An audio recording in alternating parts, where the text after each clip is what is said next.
नमस्कार बच्चों, एडुविला point channel में आप सभी का स्वागत है। तो कैसे हैं आप सब? उम्मीद करता हूं कि आप सब अच्छे होंगे और आपकी पढ़ाई और आपकी बोर्ड की तैयारी भी बहुत अच्छी चल रही होगी। तो चलिए उसी कड़ी में शुरू करते हैं आज की वर्कशीट। और आज की वर्कशीट है क्लास 10 के हिंदी विषय के सूरदास के पद की वर्कशीट नंबर 24। बच्चों, अभी हम लोग सूरदास के पद डिस्कस कर रहे हैं और आप जानते हैं कि सूरदास के यह पद सुरसागर के भ्रमर गीत प्रसंग से लिए गए हैं। प्यारे बच्चों, जैसा कि पिछली बार हमने पाठ सूरदास के पद से तृतीय पद को भाव एवं अर्थ के आधार पर समझा, आज हम उसी कविता पाठ से अगले पद को पढ़कर समझेंगे। यहाँ कहानी यह है कि कृष्ण गोकुल से मथुरा चले जाते हैं और उनके साथ रहने वाली गोपियां उदास हैं, जिनके लिए कि कृष्ण अपने मित्र उद्धव के माध्यम से योग संदेश पठाते हैं कि आप ये प्रेम का मार्ग छोड़ो और योग के मार्ग के द्वारा कृष्ण को अपनाओ, कृष्ण को प्राप्त करो। तो गोपियां उनसे बहस करती हैं, कहती हैं कि हम योग संदेश क्या जाने, हम तो अबला हैं, हम सिर्फ प्रेम करना जानते हैं, इतनी ही हमें पहचान है, आप हमें योग संदेश ना पढ़ाओ। तो इस पद को सूरदास ने ऐसे लिखा है, हमारे हरी हारिल की लकड़ी, मतलब हमारे जो हरी हैं वो हमारे लिए हारिल की लकड़ी है। हारिल एक पक्षी होता है जो अपने पंजों में हमेशा एक लकड़ी दबाए रखता है और उसको ऐसा लगता है कि अगर हम इस लकड़ी को छोड़ देंगे तो गिर जाएंगे, मर जाएंगे।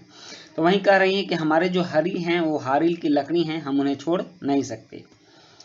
मन क्रम बचन नंद नंदन उर, यह दृढ़ करी पकड़ी।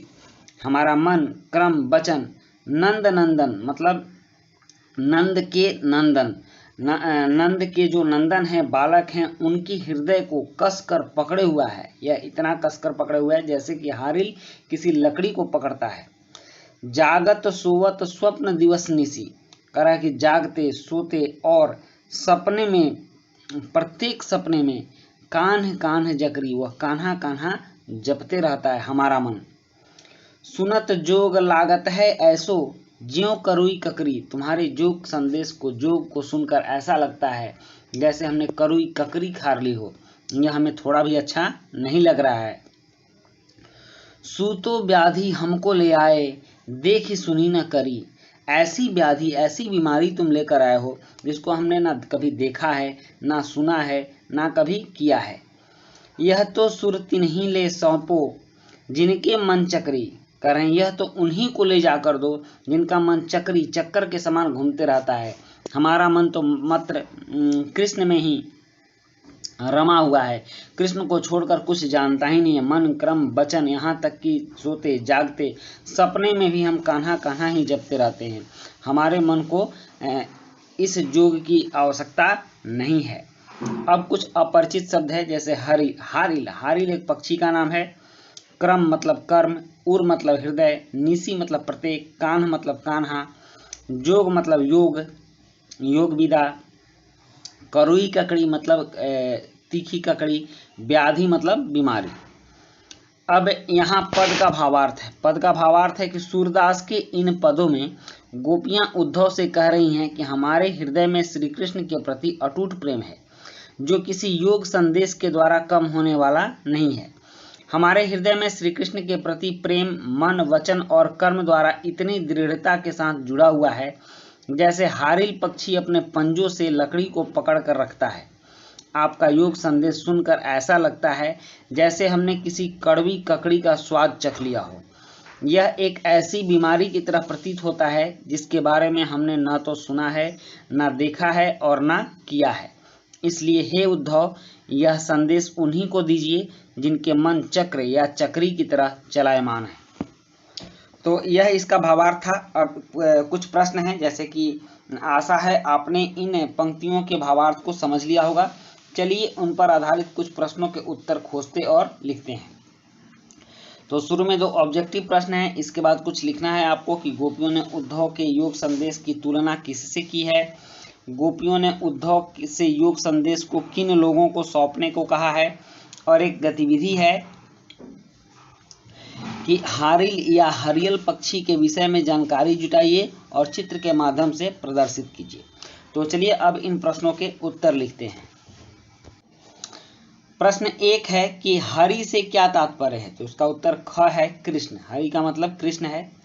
और प्रश्न 2 है ज्यों करुई ककरी में कौन सा अलंकार प्रयुक्त हुआ है? तो यहाँ करुई ककरी उपमा अलंकार कहा जा रहा है, तो उत्तर क होगा उपमा। करुई ककरी की उपमा दी जा रही है, इसलिए उपमा अलंकार होगा। और प्रश्न 3 है कि गोपियों ने उद्धव के योग संदेश की तुलना किससे की है? तो इसका उत्तर है कि गोपियों ने उद्धव के योग संदेश की तुलना करुई ककरी से की है। नेक्स्ट है प्रश्न 4 कि गोपियों ने उद्धव से योग संदेश को किन लोगों को सौंपने को कहा है? तो इसका उत्तर है कि गोपी ने उद्धव कहा है कि यह संदेश उन लोगों को दीजिए जिनके मन चक्री की तरह चलायमान है। और अब गतिविधि है कि हारिल या हरियल पक्षी के विषय में जानकारी जुटाइए और चित्र के माध्यम से प्रदर्शित कीजिए। तो बच्चों ये देखिए, ये है हारिल पक्षी का चित्र, जिसको हम लोग हरियल भी बोलते हैं। यह हरे रंग के कबूतर के आकार का होता है और बिल्कुल देखने में कबूतर जैसा लगता है। अगर इसका रंग हरा ना हो तो यह कबूतर ही लगेगा। यह देखिए, यह अपने पंजों से लकड़ी को कसकर पकड़े हुए है और इसकी ये धारणा होती है कि जब तक हम लकड़ी को पकड़े हुए हैं तब तक सुरक्षित हैं, और जैसे ही लकड़ी छोड़ देंगे हमारी सुरक्षा समाप्त हो जाएगी। हरियल पक्षी का वैज्ञानिक नाम टेरेरोन फोनेक्यूपेट्रा है। दुनिया के हर पक्षी अपनी विशेषता के लिए जाना जाता है, ऐसे ही हरियल पक्षी भी अपनी विशेषता की वजह से जाना जाता है। और इस पक्षी की विशेषता ये है कि पक्षी कभी भी अपना पैर जमीन पर नहीं रखता, यानी कि ये पक्षी जमीन पर नहीं आता। और ये पक्षी आपको ज़्यादातर पेड़ों के ऊंचे स्थान पर ही दिखाई देंगे। अगर हम हरियल पक्षी के आकार की बात करें तो इस पक्षी का आकार 30 से 33 सेंटीमीटर तक होता है, जबकि इस पक्षी का वजन करीब 230 से 250 ग्राम के आसपास होता है। उसके बाद अगर आपको इस पक्षी की पहचान करनी है तो आप इस पक्षी के उनके रंग, उनके पैरों के रंग और उनकी आंखों पर लाल रंग की रिंग होती है, जिससे आप आसानी से पहचान सकते हो। तो बच्चों ये थी हरियल पक्षी के बारे में जानकारी, और इसी के साथ आपकी ये वीडियो कंप्लीट होती है।